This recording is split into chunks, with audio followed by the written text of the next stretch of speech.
Continuamos en Cámaco a Diario y vamos a hablar de algo muy importante que sucedió en el día de ayer, sobre las 5:30 de la tarde, en el Salón de los Pasos Perdidos del Palacio Legislativo. El Estado uruguayo reconoció la responsabilidad por los asesinatos de Silvia Reyes, Laura Raggio y Diana Maidanig, más conocida como la causa Las Muchachas de Abril, y también por la desaparición forzada de Luis Eduardo González y Óscar Tassino.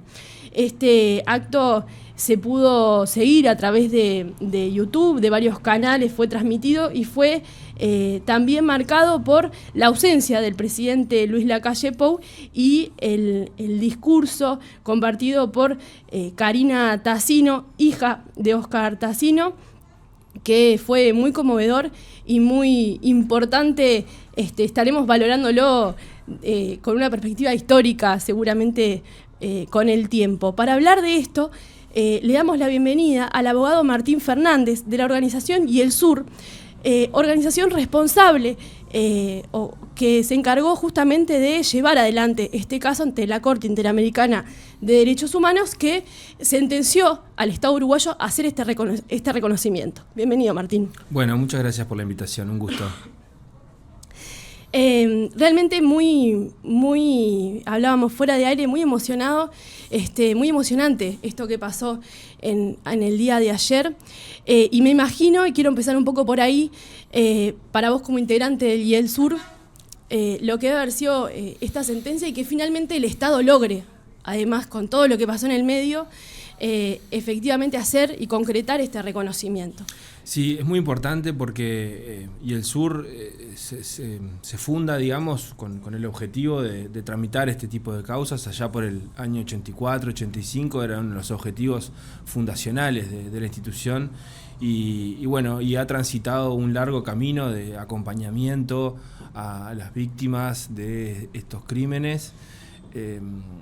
En el año 92, Y el Sur ya denunciaba la ley de caducidad de la pretensión punitiva del Estado como contraria a la Convención Americana de Derechos Humanos, y ahí se generó un primer hito bien importante de nuestro trabajo, que es que la Comisión Interamericana dijo que la Convención, o sea, que la ley de caducidad no era compatible con la Convención. Luego seguimos con las investigaciones, siempre impulsando, tratando de que la justicia actuara. En el 2007 o cerca del 2007 encontramos una barrera ya bastante profunda, digamos, a la actuación de la justicia, y dijimos vamos a accionar ante la Comisión Interamericana porque acá hay una obstaculización al derecho a la verdad y hay una violación sistemática y masiva a varios derechos de la Convención Americana. Entonces, en vista de que Uruguay ratificó voluntariamente la Convención Americana, de que aceptó su jurisdicción, dijimos, este es un camino válido para transitar. Sabíamos que era complicado, que era muy lento, pero lo presentamos, tuvimos un informe de admisibilidad varios años después, presentamos en el 2007 y varios años después tuvimos el informe de admisibilidad, y bueno, luego nos encontramos que la Comisión Interamericana presenta ante la Corte Interamericana la demanda contra el Estado. Es decir, que ahí se formó, digamos, esta especie de contradictorio que se da a nivel internacional para juzgar la responsabilidad estatal. Me interesa remarcar esto, que es la responsabilidad estatal, no es la responsabilidad de este gobierno en particular o de otro gobierno en particular. Es la responsabilidad del Estado a través de la salida de la dictadura, a través del tiempo que todos los gobiernos han contribuido a la violación a estos derechos, al acceso a la justicia, a la integridad física. Por supuesto, ni que hablar que la dictadura pisoteó y vulneró de manera flagrante todos estos derechos, pero además todos los gobiernos post-dictadura también generan esta violación a la Convención, y es lo que dice la sentencia de la Corte Interamericana, que como vos bien decías, uno de sus puntos era hacer este acto de reconocimiento. Ahora vamos a entrar en lo que fue el resto de la sentencia, que fue además leída ayer por Karina Tassino, y es bien importante, también pensando en la ausencia del presidente como último máximo responsable también de las Fuerzas Armadas de nuestro país, y lo que dice la sentencia sobre eso. quiero ir un poco más para atrás, como para poder explicar también la importancia de que un organismo internacional especializado en derechos humanos tenga esta sentencia y reconozca que efectivamente pasó lo que pasó. Como decía antes, la Corte Interamericana y la Comisión Interamericana forman parte del Sistema Interamericano de Protección de Derechos Humanos. Los sistemas internacionales de protección están justamente para este tipo de casos en que los estados no dan respuesta en tiempo y forma y por supuesto también para juzgar crímenes de la dictadura y para decir que los estados son responsables por las violaciones a los derechos. En escenarios de violaciones masivas a los derechos humanos, siempre el derecho internacional y los tribunales internacionales son bien importantes para establecer claramente que las violaciones a los derechos humanos existieron, porque muchas veces los gobiernos totalitarios, dictatoriales, que emplean el terrorismo de Estado, buscan la manera de salir de la mejor, con las menores complicaciones posibles para quienes estuvieron en ese momento. Entonces, siempre buscan la manera de zafar de la responsabilidad posterior, porque en algún momento saben que esas dictaduras, que ese terrorismo de Estado se va a terminar. Entonces, el derecho internacional está ahí para de alguna manera decir, bueno, vamos a actuar.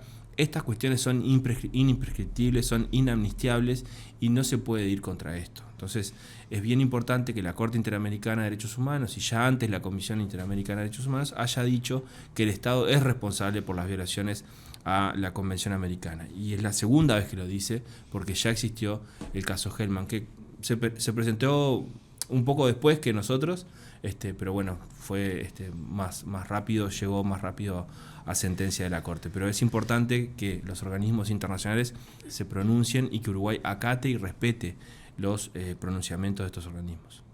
¿Cómo fue el camino para YELSUR de llevar esta causa ante la Corte? ¿Y con qué se encontraron? ¿Qué tuvieron que reunir y recabar? ¿Cómo fue ese proceso? Bueno, para nosotros fue bien complejo. YELSUR es una organización sin fines de lucro, o sea que trabajamos con nuestro aporte laboral, del convencimiento que tenemos en este camino del derecho internacional de los derechos humanos, que es lo que nos apasiona hacer. Y bueno, cuando presentamos con otros colegas y otras colegas, presentamos las denuncias, lo que teníamos que hacer era lograr convencer a la Comisión Interamericana de que estos casos existían y que había una violación a artículos de la Convención, y por eso es que mucho tiempo después nosotros no teníamos medios para viajar ni a la Comisión, ni a la Corte, ni a ningún lado. Bueno, íbamos insistiendo en las oportunidades que poníamos, tratábamos de poner el tema arriba de la mesa, hasta que hay un informe de admisibilidad, que esto quiere decir, la Comisión entiende que este caso es admisible para ser trabajado. Y bueno, eso llevó mucho tiempo también, ¿no? Como si fuera un expediente acá ante la justicia local, ¿no? Insistiendo, pidiendo que se tratara, hasta que finalmente se presentó ante la Corte. Y luego el desafío del litigio internacional. Es la primera organización del Uruguay que realiza este tipo de litigio en corte, en audiencia, y ante la Corte, y con audiencias. Y bueno, tratamos de afirmarnos en los puntos fuertes que teníamos, y bueno, transmitir a la Corte Interamericana por qué el dolor de estas familias, de las muchachas ejecutadas extrajudicialmente y de las familias que tienen detenidos desaparecidos, era un dolor que ameritaba que la Corte impusiera al Estado una condena porque se habían violado los derechos. No era simplemente un tema de sentimiento ni nada por el estilo, sino que había violación a los derechos consagrados en la Convención que Uruguay se obligó a respetar, promover y garantizar. En ese sentido, esta condena, esta sentencia de la Corte no solamente obligó al Estado a hacer este reconocimiento público de responsabilidad, por esto que decías, ¿no? Que fue una política sistemática aplicada contra la población, pero también determinó otras medidas. ¿Cuáles son esas medidas y qué alcance tiene, qué tan comprometido queda el Estado uruguayo a seguir esta sentencia? Bien, las otras medidas que están es la publicación de la sentencia, que en sí misma tiene un valor reparatorio. La sentencia es reparadora. La publicación, que eso se realizó en 2 diarios de circulación masiva. Después la atención psicológica a las personas los peticionarios, los quienes promovieron esto. También la realización del acto, la indemnización por los daños materiales que se causaron, la formación a las fuerzas de seguridad, en especial las militares, con relación al tema de derechos humanos y el respeto al derecho internacional de derechos humanos, es decir, no a la tortura, no a la desaparición forzada, no a cometer este tipo de tratos crueles, inhumanos y degradantes que van contra la dignidad humana. Y bueno, en todo eso es en lo que se está. Nosotros desde febrero del año 22 solicitamos que se instalara una mesa porque entendíamos que había una necesaria coordinación interinstitucional, que era importante coordinar, que era importante que participaran las distintas instituciones del Estado en esto. Entonces eso no fue realizado por parte del Estado, por eso hemos ido como en un permanente tironeo con esto, lo que le agrega mayor sufrimiento a las personas que han transitado 40 años de justicia doméstica y estos años de justicia internacional.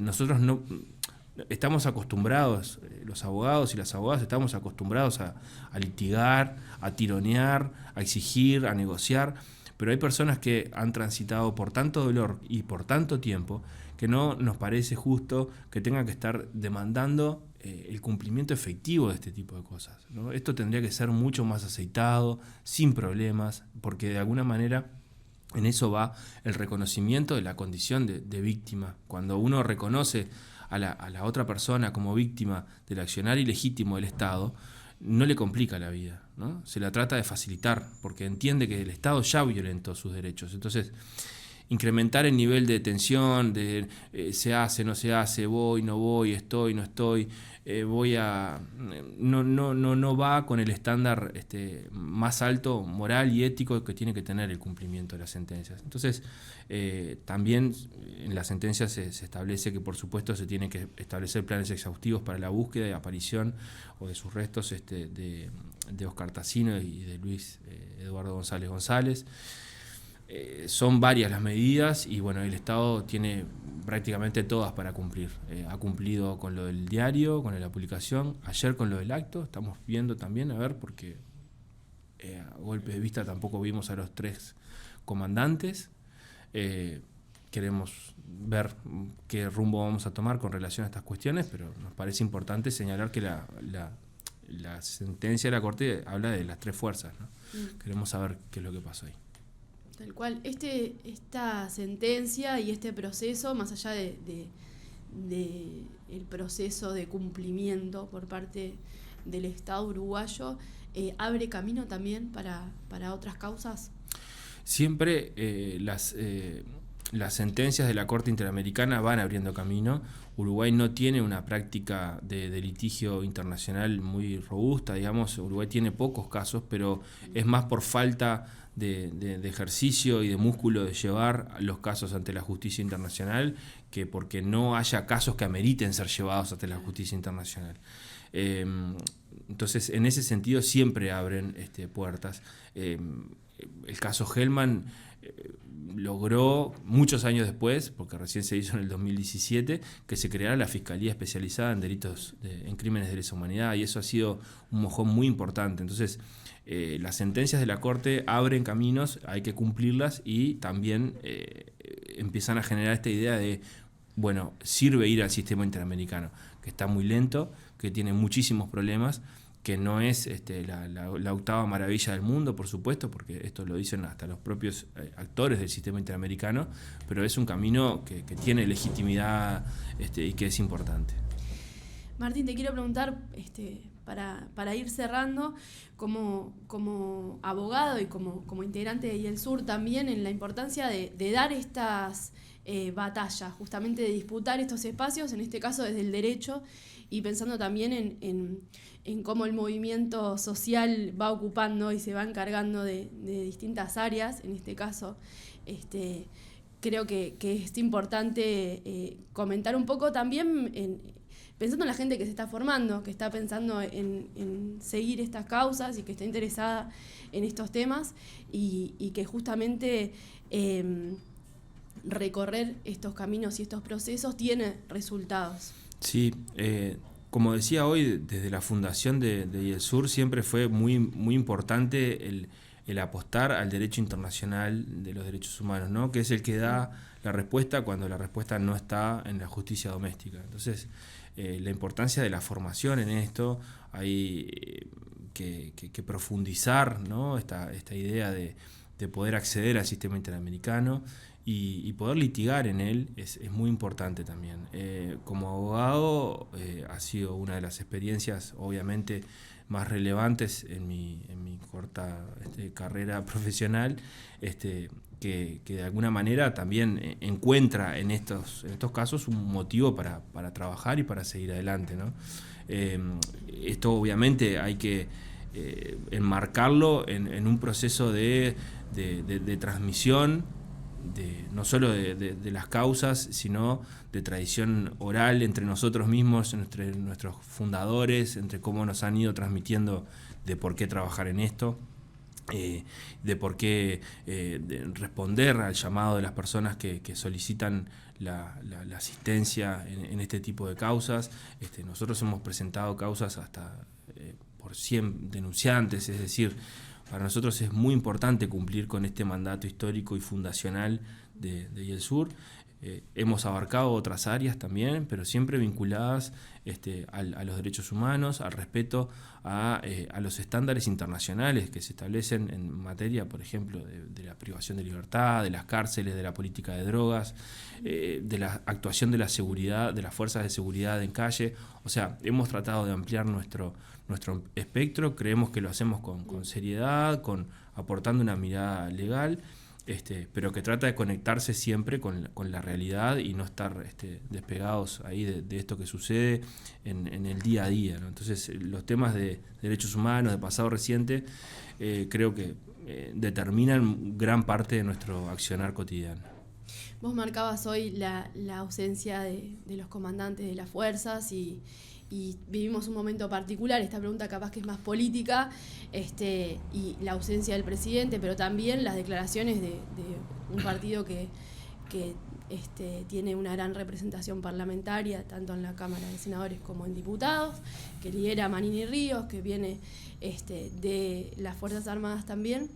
De alguna manera, ¿cuál es la visión del derecho cuando el sistema político se pelea con el derecho? Porque de alguna manera lo que está quedando claro es que le molesta, aún en el ejercicio, ¿no?, de lo político, de tener representación parlamentaria y de tener aspiraciones políticas democráticas en nuestro país, el derecho sigue siendo un problema y sigue molestando a este sector de la sociedad uruguaya.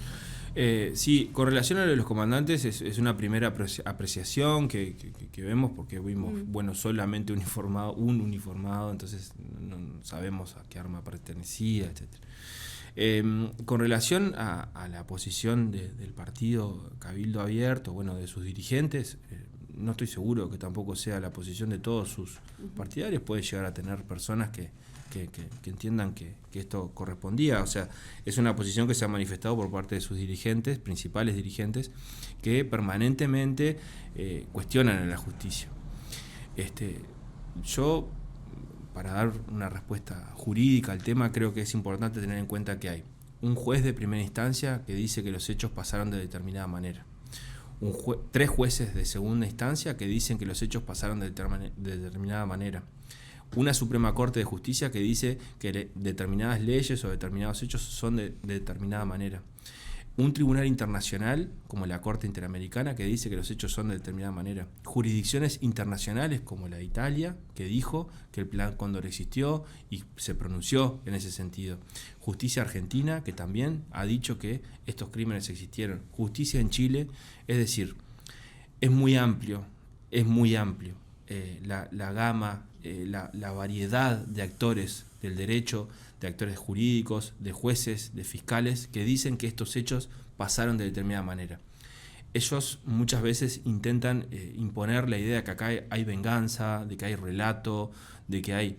Bueno, yo no creo que todo esto que acabo de enunciar se pueda poner de acuerdo para poder generar una especie de venganza contra estas personas que están siendo juzgadas. Han sido juzgadas con las garantías del debido proceso, han presentado recursos de los que se puedan imaginar, y sin embargo las personas que nosotros representamos y que otros colegas también representan, otros grupos de personas, todas las personas que están siempre golpeando porque el derecho se pronuncie, porque la justicia se pronuncie. Nunca hay un ánimo vindicativo, de venganza, de revancha. Sí, las personas que tienen familiares detenidos desaparecidos quieren saber dónde están sus familiares.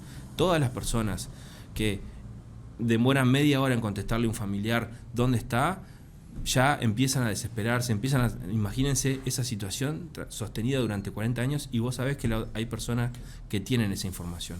Eso es un dolor intolerable para la sociedad uruguaya, y creo que es en ese sentido en el que hay que trabajar.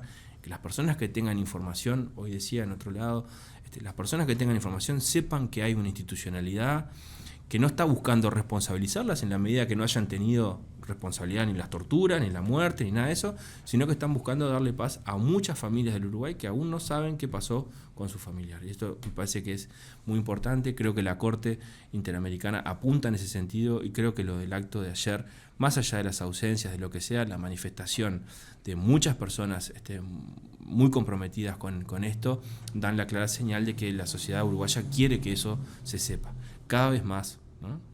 Un tiempo a esta parte es muy notorio que se ha incrementado el nivel de demanda en distintos ámbitos que antes no era pensado, en el deporte, en la cultura, en un montón de lugares que parece que la verdad quiere ir como rompiendo ciertos pactos y blindajes, y es importante que esto suceda.